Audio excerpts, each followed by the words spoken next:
Hello all, welcome to Climate Action Live. It's such a pleasure to be joined here with you today. We at Seismic are so delighted to be Peace One Day's strategic partner for Climate Action Live. And I personally am very fortunate to be having this conversation with the three of you, impact heroes, I think of you as. And each of you, I think, have really dedicated your careers to helping to drive impact through business. And I think a common theme that runs throughout the three of you is that you are masters at pulling together and fostering community and really helping to inspire businesses to behave better and to drive positive change. So you're perfectly placed to be part of this panel and this conversation today and a part of Climate Action Live. So let's get into it. Sara, you have spent 25 years in the Chambers of Commerce, supporting businesses to really realize their potential and succeed. And actually last year you were awarded an OBE for your dedication and leadership in commerce. Congratulations on that. Thank you very much. And your current work with Social Value International is really innovative and exciting. So can you tell us a bit about True and Fair Accounts? I can. So I think every director knows that they have to make sure that their accounts are true and fair. It's one of the statements that is put in the front of all of financial accounts. However, I think what a lot of directors, especially of smaller companies, don't recognise is that true and fair is actually a legal responsibility for the directors, not just the accountants. And so we at Social Value International commissioned the first legal opinion on true and fair in the context of sustainability. And what the George Bombas KC found in the opinion is that it is actually an obligation now for businesses, for the directors and the auditors, to look at their financial statements in the context of sustainability and how that will affect their business. And it's the first time really that legal responsibility has been given to directors. Well, the directors can use that legal responsibility to show how their business is being affected and therefore make adjustments. And the reason for that is because, as we all know, there are so many new financial reporting and reporting about sustainability coming down the line. And what we found was actually there are some rules and regulations that already exist that if directors use them can really, really fast track their involvement and their accountability around sustainability. And our campaign is to try and get more businesses to do that. Fantastic. That's so exciting and really cool to use existing law and accounting structures to really drive that change. Thank you. So, Ollie, you are the CEO of Earthly. In that role, can you share with us what the spark that ignited the idea for Earthly and ultimately what drove you to kind of turn that vision into a reality? Also, what are your long-term aspirations for Earthly? How do you envision it kind of really shaping the future of sustainable business practices? Yeah, thank you. I think for me, it really all started in 2015 when I took my other business through the B Corp process, and we were one of the first B Corps in the UK to be registered. And I had the kind of pleasure of meeting loads of other impact-focused entrepreneurs. And so I always wanted to create a new business with impact at its heart. And in 2018, we had the 1.5 degrees report from the IPCC. And that was really when I became aware of the severity of the climate crisis. And at the same time, I had the birth of my son. And so I was thinking about a future conversation with him where he would sort of challenge me and say, your generation knew the severity of the problem. Why didn't you do more? And so that was a real catalyst for setting up Earthly. And our mission is to help protect and restore at least 1% of the planet by 2030. So that's 150 million hectares. And we are doing this by helping businesses find and invest in the highest quality nature protection and restoration projects around the world, and embed nature protection and restoration within their businesses. And pleasure to be chatting to you today. Thank you so much, Ollie. I love that pretty large ambition. Feel confident you'll make it happen. Thank you. Marcello, as the co-founder and co-president of Be for Good Leaders, could you share with us a bit about the initial idea or the inspiration that kind of led to the creation of that community, and what is your vision for the impact that it will have on the global business landscape? Yeah, fantastic. So it comes actually on many years of work around engaging business for social good, working with Kofi Annan and the Global Compact in the late 90s, and the last 10 years setting up B Lab Europe, which is, of course, the B Corps in Europe now, over 2,500 B Corps in Europe. And B for Good Leaders was created because we saw there were over 300,000 companies using the B Corp Impact Assessment, but only about 10,000 get ever invited to the events. So we wanted to create a platform, a community that went much beyond only those companies that are certified. And so we say B Corps and beyond, because we want to go over outside of the bubble and invite many other companies that would like to be inspired, or they are inspired by B Corps, to be part of it. The landscape is, we think, we kind of mapped out 1 million, we call impact leaders around the world. And we've created a cooperative, and the idea is to get all 1 million impact leaders from around the world to work together. So not United Nations, but United Leaders.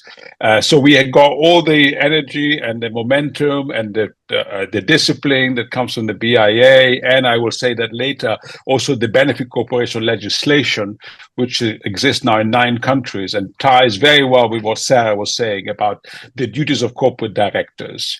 So I think it's a pretty positive message I like to share now. Wonderful. There's so much appetite for collaboration. I think it's fantastic to be harnessing that and bringing people together. Sara, back to you. And in your time at the Chamber of Commerce, you influenced and oversaw countless initiatives and improvements across businesses of all sizes, from SMEs to large businesses, across a whole variety of topics, including diversity and inclusion and sustainability. You know about driving change in business, essentially. Could you share with us what are some of the common barriers that businesses face or they cite in regards to making positive change in their organization, and how can businesses work on overcoming those barriers? Well, I think the first bit about that is that often businesses think they are already doing positive change. And so there is a bit about how you help them to see what it is that they're actually doing and where they could do things better.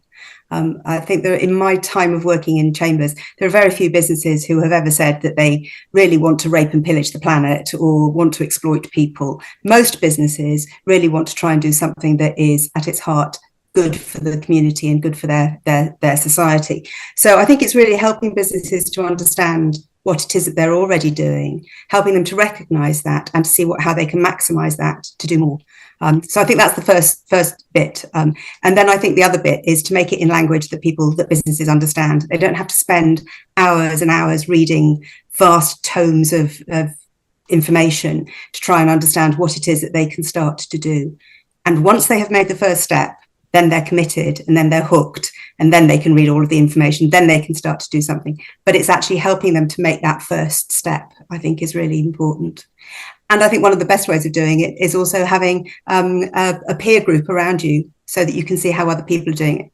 I think, B Corp is fantastic for that. And it's replicating that sort of environment too. Yeah, fantastic. And kind of links in perfectly with some of the work that Marcello, you're doing with Be for Good leaders, pulling together that community that people want and need, and hopefully helping them with some resources. Can you tell us a little bit more about what are those resources and programs and initiatives that Be for Good leaders is sharing with the community to help drive that change in quite a complex, tricky, sometimes daunting landscape?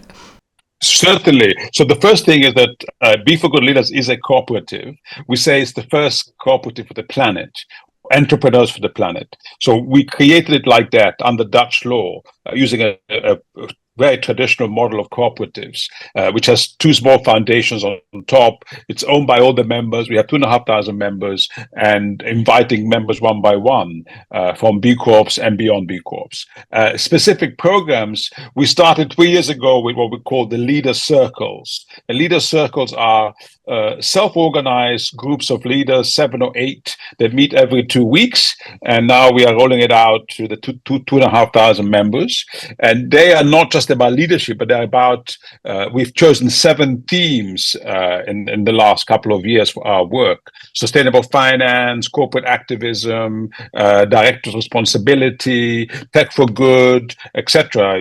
You can see them on our website, Be for Good Leaders. And around these themes, we bring leaders together in small circles to learn and work with each other, inspire each other, and so forth. Initiatives, I think we have had some success on coalition building. We've just built a coalition around sustainable finance with about 150 people who have already come to our annual summits the last 3 years.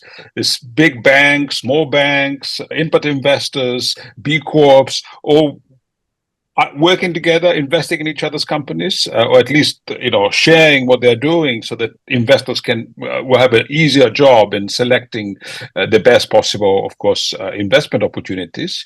And then finally, we created an exchange. It's a marketplace. We call it REX, a Regenerative Economy Exchange, which is actually allowing, through algorithms, to find each other into this wider community. We have 80,000 leaders now in the platform. And the idea is that people can do business with each other, they can find investors, they can inspire each other, they can find talent. And we are rolling it out now only inside our community, but ultimately to a wider world, because we think that we are not sufficiently organized as a community of impact leaders to really make a difference. And through these mechanisms that I've shared, I think we could do much more.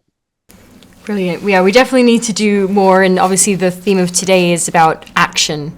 And so Ollie, thinking about actually the climate crisis that we're in and the fact that it is demanding significant immediate action, how does Earthly kind of envision businesses stepping up to take that leadership role to help protect and restore our planet? I think that the first thing to say is the fact that businesses can often move quite quickly, unlike other avenues such as government. And I think there's a growing kind of recognition as well that protecting and restoring nature is good for business, and it can help grow customers, and it can help acquire and attract customers and team members. And so not only is it the right thing to do, but it just makes a lot of sense. And I think that we're seeing an exciting trend at Earthly, where I guess half of our customers kind of fall into the net zero committed group, and then the other half they're typically low impact, and they're looking to go beyond net zero to almost have a net positive impact on the planet. They're doing things like they're committing 1% of revenue or 1% of profit to nature, which goes far beyond just offsetting a footprint. And I love the idea that these businesses can be regenerative and can give back more to the planet than they need to take to exist. And we're almost seeing a trend where companies and businesses are, competing on the net positive impact they're having. And so I think that can be a really exciting, positive catalyst for change. Wonderful. Thank you. I've got a question for each of you now, which is to reflect on the statement, no climate action, no peace. What do you think when you hear that statement? It's the truth, isn't it? I mean, it's absolutely, you can't escape from that. I mean, if we don't have climate action, then, well, as Ollie said, in the light of his the birth of his son, you then wonder what future we are giving and what the possibilities are. We have to really do more climate action. Absolutely. I want to slightly widen it because first I learned it from actually one of your colleagues at Amy the other day, Alex Beckson, who from LDC, who said that actually being climate aware is a proxy for general awareness on the issues that face society and business. And we also have a study, or at least one study, there are more studies. In the US, B Corps have done several studies, but there's one recently in Italy where there are 4,000 benefit corporations that shows that actually being alert and aware about climate is an indicator of how alert and aware you are about issues of diversity, of innovation, of inclusiveness. So it's not just about climate, it's about a holistic understanding of the role that entrepreneurs and businesses have in society for positive impact. So they're quite correlated. If a company is doing something about climate, it also most likely means it's doing something about many other issues that concern society. And just to say, I completely agree with everything that you both said. And to me, I'm reminded of how peace is deeply interconnected with stabilizing our climate. And when thinking about the effects of climate breakdown, relation to food security and water and shelter, how that will lead to serious conflicts, and especially climate migration is something that I think about a lot. So yeah, they're intrinsically linked, and emphasizes the importance of finding a solution. Absolutely, well said. And in regards to that solution, I think, a lot of businesses, as you rightly pointed out before, Sarah, their intentions are in the right place, but sometimes it can be really daunting to know where to begin or how to start or what that looks like in your own organization. So I guess another question for each of you is, what practical advice would you give for companies who are wanting to start on their journeys? And maybe you can share a little bit about how they can engage with the initiatives that you're representing, but also in general, how can companies get started?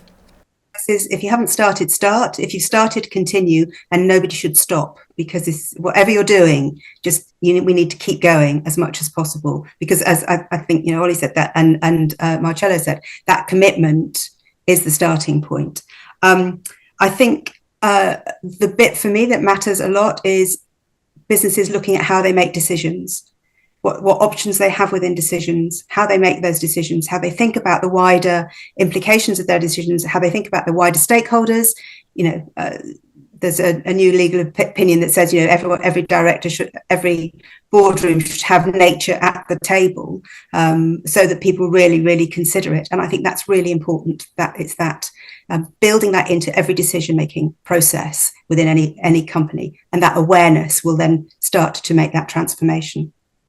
And I think just, happy to throw some thoughts, and, we recommend to companies just to get going, obviously have ambitious reduction plans, but, to start making these nature contributions today, and, incremental steps in the right direction, be open and transparent about what's working, what isn't, and have a longer term sort of plan to address that, and ultimately to be ambitious, to be bold, to be brave, and we need as many kind of climate leaders in the world as possible right now. I would say three things. One is, if you're not a B Corp, learn from B Corps. They are very inspiring, many of them. Secondly, what we did when Danone in the US became a B Corp is we brought in people from Patagonia. And they came happily. They just shared a lot. So, of course, Danone is not Patagonia, but Danone can learn a lot from Patagonia. So you can learn a lot from each other. Third thing is women. Get more women involved, because women are more open and aware of these issues. And then finally, younger people. In the Netherlands, where I live, we have a program called Leaders for Nature, which got about 50 young leaders to work with the chairman and CEOs of companies. And that really unlocked a lot of energy, because, if the young leaders want change, then it becomes unstoppable. So I would say these 3 or 4 things to get things going.